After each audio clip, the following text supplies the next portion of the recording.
Hello everyone, I am Dr. Belmont here again, and this is going to be just the second part of the Cyanohydrin Formation for General Organic Chemistry 2.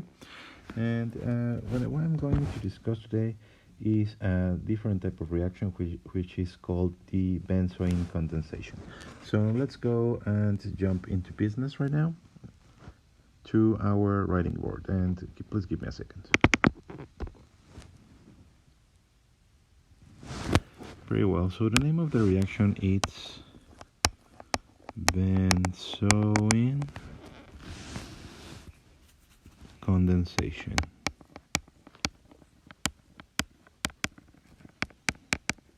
Right? And it's quite important because it has different applications in organic synthesis. So what we're going to do is that we're going to retake the reaction that we were studying last video. So let's change color. And do you remember something like this? Sorry, is everything?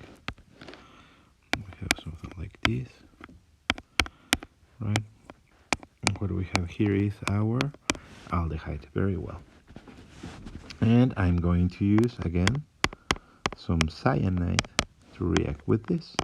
Very well, and we already know what is going to happen, right? This one is going to immediately go, jump, attack, and then move towards the electrons to the oxygen. Very well, another electron there. There you go. And what I'm going to do now is that I'm going to rewrite the structure with the proper movement of electrons and get something like this. Very well. With a negative charge. Very well. And let's do something a little bit just for fun, right? So you can see that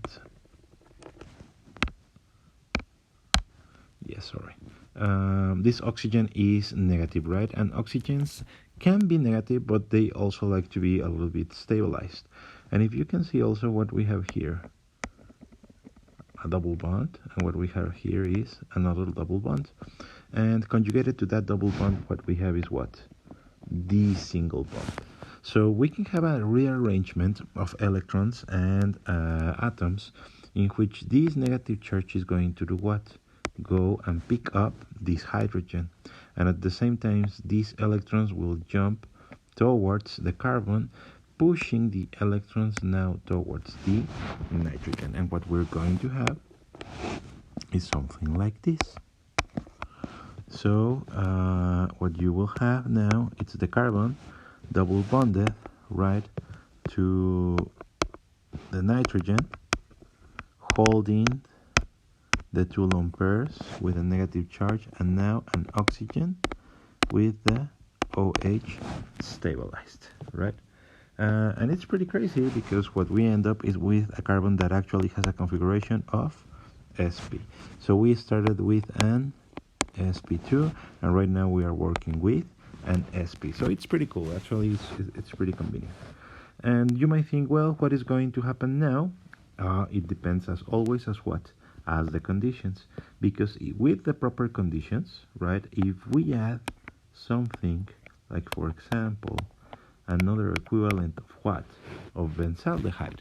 Now what we're going to get is a very different nucleophile. The nucleophile now is not going to be the cyanide. The cyanide has something to do, but it's more like a catalytic action. What we're going to create here, it's a carbon-to-carbon bond. How? Oh, pretty simple and amazing. Let me show you. I'm going to use yellow because I don't use yellow quite often. Very well, so we started with what?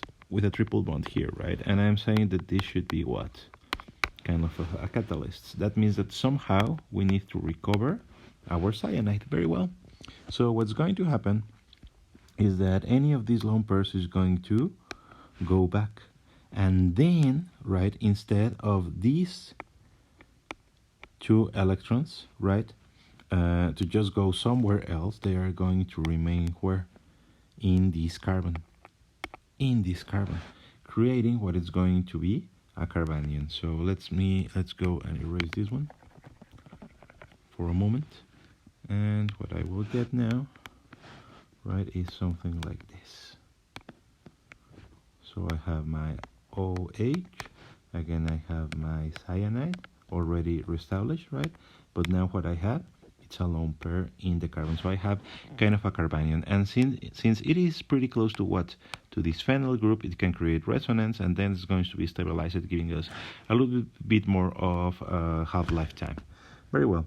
So now I add what? My other equivalent of benzaldehyde, and then what would happen is that this one can go and jump and attack the other carbonyl group. So I'm going to do exactly the same thing that I did the other way so I don't get lost. I'm going to erase all of this. Right, I don't need this, I don't need this, I don't need this. Very well. Excellent. And what I will have is another type of rearrangement, yellow again, because I'm liking yellow today. So I will have what? But the phenyl group, right? With the cyanide here, with the OH here, and now I'm going to have all of this attached to what? To an O that is going to be negative, right?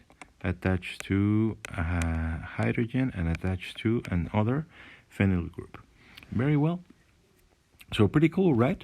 So let's think about and try to guess what is going to happen now. So I need to recover, the objective right now is that I need to recover my cyanide. Cyanide needs to go away. I need my cyanide, and the cyanide needs to go away.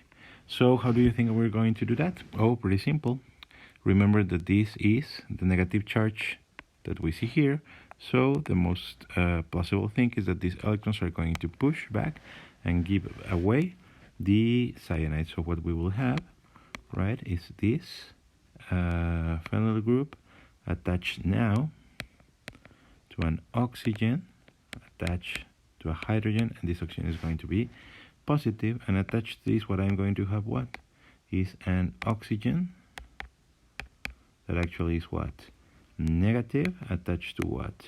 To another phenyl group and to a hydrogen. So we have our oxygen with a positive charge, which it doesn't like it, but the other oxygen is what? Negative. So the balance are charged, meaning that we are doing something correct.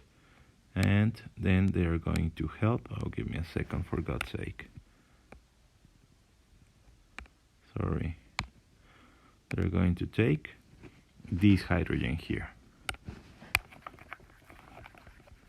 So erasing what I don't need. Right?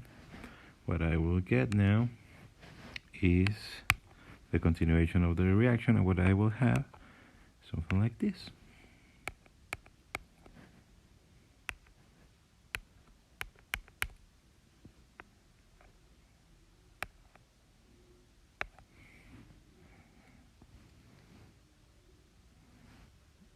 And at the back, the hydrogen.